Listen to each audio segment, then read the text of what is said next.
Привет-привет, дорогие любители Таюна! Прежде чем мы погрузимся в сегодняшнюю историю, а она будет не просто громкой, а буквально меняющей правила игры. Устройтесь поудобнее. Вы когда-нибудь задумывались, почему одни моменты поп-культуры проходят незаметно, а другие словно разрывают время на «до» и «после»? Сегодня именно такой момент. То, что произошло 15 ноября 2025 года в Лос-Анджелесе, это не просто событие, это атмосфера, энергия, вибрация, прошедшая через весь мир, и вы почувствуете ее прямо сейчас. Поэтому не переключайтесь, потому что один человек, один взгляд, одно появление сумело потрясти индустрию красоты, заставить бренды дрожать, а фанатов переживать весь спектр эмоций, от гордости до тонкой ревности. Готовы? Тогда давайте начнем. Привет-привет, дорогие любители Таюна! Добро пожаловать обратно на канал Любители Т. Место, где мы обсуждаем все, что связано с самым обаятельным мужчиной на планете – Ким Тэ Йоном. Но подождите секунду, не пролистывайте, потому что то, что произошло 15 ноября 2025 года в Лос-Анджелесе, поразит вас до глубины души. Это не просто публичное появление, это не просто обычное мероприятие, это событие, которое изменило всю мировую индустрию красоты. Поэтому обязательно нажмите лайк, напишите в комментариях, что вы думаете о Таюне, и, конечно, подписывайтесь и включайте уведомления, чтобы не пропустить самые свежие, феноменальные и захватывающие новости о Ким Тэ Йоне и BTS-армии. Ким Тэ Йон переопределил глобальную красоту через поп-ап VNU в Лос-Анджелесе, который оставил мир в восхищении. Представьте, что вы стоите в полутемном помещении, мягкие вспышки света, роскошный аромат, заполняющий ваши чувства. И вот Тэ Йон поднимается на сцену. Его взгляд пронзает пространство, и внезапно вы понимаете, вы не просто зритель, вы свидетель трансформации индустрии красоты. Готовы? Потому что это не просто поп-ап, это всплеск эмоций, восхищения и тени ревности, которую вы должны пережить сами. 15 ноября 2025 года по адресу 1875 Мелроуз-авеню в Лос-Анджелесе мир красоты содрогнулся. Корейский бренд Tudor, ранее известный лишь в Восточной Азии, внезапно зажег мировую сцену через мероприятие VNU Let's Radiate. И кто стоял в центре всего этого? Ким Тэ Йон, первый глобальный амбассадор бренда, лицо, которое невозможно забыть. Снаружи все выглядело как обычная рекламная кампания, но стоило войти внутрь, все менялось. Стеклянные стены отражали мягкий свет, а каждый шаг гостей сопровождался арт-инсталляциями с фрагментами лица Тэ Йона. Let's Radiate было не просто слоганом, это было чувство в воздухе, в музыке, в глазах каждого. Люди пришли не просто за продуктами, они пришли пережить присутствие. И когда появился Тэ Йон, его взгляд разрезал объективы камер. Зал замер. Не было громких криков, лишь тихий вздох. В этот момент время остановилось. Все поняли, это не запуск продукта, это заявление. От BTS глобальной сцене красоты Ким Тэ Йон, давно известный как мистическое лицо группы, теперь стоит в авангарде новой эстетической революции. Он больше не просто кей-поп-айдол, он глобальная икона красоты. Раньше индустрия красоты принадлежала голливудским актрисам, инфлюенсерам, супермоделям. Но Tudor выбрал другой путь. Они выбрали корейского артиста 29 лет с баритоном, винтажной аурой и взглядом, способным остановить камеру в движении. Смелое, но гениальное решение.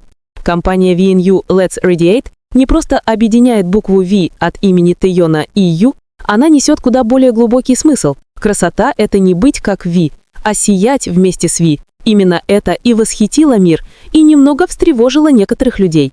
Когда СМИ объявили, что Тэ Йон стал первым глобальным амбассадором Tudor, международные форумы взорвались. Тэ — ходячий шедевр, идеальный для бренда ухода за кожей. А кто-то недоумевал.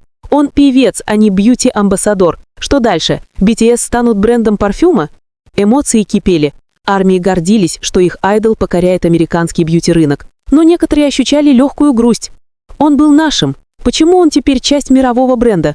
Это странное чувство, но абсолютно реальное. Когда айдол, которого мы видели смеющимся на сцене, вдруг появляется в элитном бьюти-пространстве Лос-Анджелеса, это вызывает смесь восхищения и ревности. Он уже не просто звезда, он символ. А символ больше не принадлежит одному фандому. Мелроуз-авеню, место поп-ап, был выбран не случайно. Этот район – дом авангардных бутиков и дизайнерских студий, формирующих американскую селебрити-скульптуру. Tudor превратил пространство в сенсорный музей. Отражающие стены, ритмичные инсталляции, интерактивные видеокомнаты с разным освещением лица Тэйона. Все подчеркивало, что красота исходит изнутри. Даже плейлист из шепота Тэйона был продуман до мелочей. Неудивительно, что посетители описали это как современный ритуал, а не маркетинг. За 3 дня до мероприятия, 12 ноября 2025 года, аэропорт Инчона стал свидетелем его отправления в США. Он появился в простом образе: оливковый вязаный жакет, мягкая зеленая шанель, рубашка, джинсы, черная маска и круглые очки. Но скрыть его ауру было невозможно.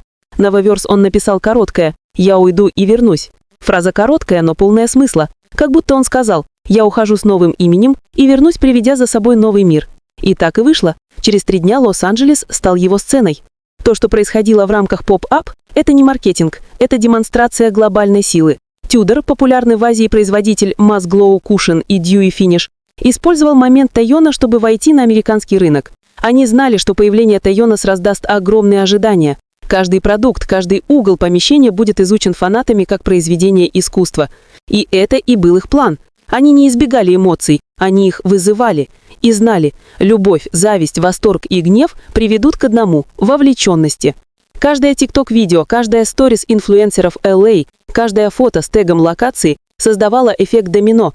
Мир обсуждал не просто уход за кожей, он обсуждал Тэйона как эстетический феномен. Сохранялась ли злость фанатов? Да, определенно. Некоторые фанаты боялись, что он оставляет музыку, но все наоборот. Он не уходит от искусства, он расширяет его. Красота в этой компании – это визуальная форма эмоций. Тэйон не продает продукты, он продает чувства, чувство сияния. Разве он не этим всегда занимался на сцене? Он просто поменял медиум от звука к свету, от музыки к сенсорному опыту. Гнев фанатов – это любовь. Мы злимся, потому что любим. Мы расстраиваемся, потому что боимся потерять ту близость, что раньше ощущали. Но именно в этом красота фандома. Место, где сталкиваются любовь и логика, и из этого рождается искусство. Когда кто-то говорит «он больше не принадлежит нам», на самом деле они хотят сказать «я скучаю по тому времени, когда он был ближе». Это доказательство. Тэйон не просто звезда, он отражение нашего личного пути через изменения. Этот поп-ап – культурное движение. По данным корейских медиа, он стал официальным шагом Tudor в США, а Тэйон – стратегическим якорем. В индустрии, где доминируют Dior, Chanel и Fenty, появление корейского бренда в сердце Лос-Анджелеса стало признаком восходящей силы азиатской культуры. Кто лучше Тэйона мог возглавить этот подъем? Теперь вопрос не почему Тэйон, а что это значит для нас? Это начало новой эры, где айдол и бренд сливаются в одну глобальную историю, или знак того, что границы между артом и коммерцией стираются? Чтобы вы не почувствовали гордость, смятение, легкую ревность, зная, что теперь он принадлежит всему миру, все нормально. Потому что этот поп-ап создан не для того, чтобы давать ответы, он создан, чтобы провоцировать. Давайте честно, если бы вы стояли на Мелроуз-авеню, глядя на сияющее лицо Тэйона на стене, что бы вы почувствовали? Зависть, восторг или их смесь? Потому что в этот момент вы стали свидетелем истории. Let's radiate больше, чем слоган. Когда Тэйон говорит «давайте сиять», он не приказывает, он приглашает. Сиять, чувствовать, злиться и меняться. В мире, где бренды и звезды становятся единым целым, эмоции – самая ценная валюта. И своим спокойствием и видением Тэйон превратил маленький поп-ап в Лос-Анджелесе в глобальное культурное явление. VNU Let's Radiate Pop-Up от Tudor проходил с 15 по 23 ноября 2025 года по адресу 1875 Мелроуз-авеню в Лос-Анджелесе. Тэйон выступил первым глобальным амбассадором, открыв новый этап корейской бьюти-экспансии в США. Вау, кто бы мог подумать, 15 ноября 2025 года в Лос-Анджелесе. Это не просто бьюти-мероприятие, это новая глава истории, написанная Ким Тэйоном, айдолом, который стал центром мировой красоты, заставив мир замолчать, когда он засият. Заключение, добавленное. И вот, дорогие любители Тэйона, история подошла к концу, но ее эхо будет звучать еще долго, потому что то, что произошло в тот день, это не просто событие. Это момент, который останется в культуре, в сердцах фанатов, в памяти индустрии. Тэйон не просто появился, он изменил представление о том, как выглядит красота, эмоция и сила одной личности. И теперь вопрос к вам. Что вы почувствовали? Гордость, удивление, легкую ревность, зная, что теперь он принадлежит всему миру? Напишите в комментариях, мне не терпится узнать, что вы думаете. Спасибо, что были со мной до самого конца. Если вам понравилось это видео, ставьте лайк, оставляйте комментарии, подписывайтесь и включайте уведомления. Ведь здесь мы не просто смотрим, мы переживаем каждый шаг пути Ким Тэйона. До встречи в следующем видео, дорогие любители Тэйона. История продолжается, и мы идем вместе с ним.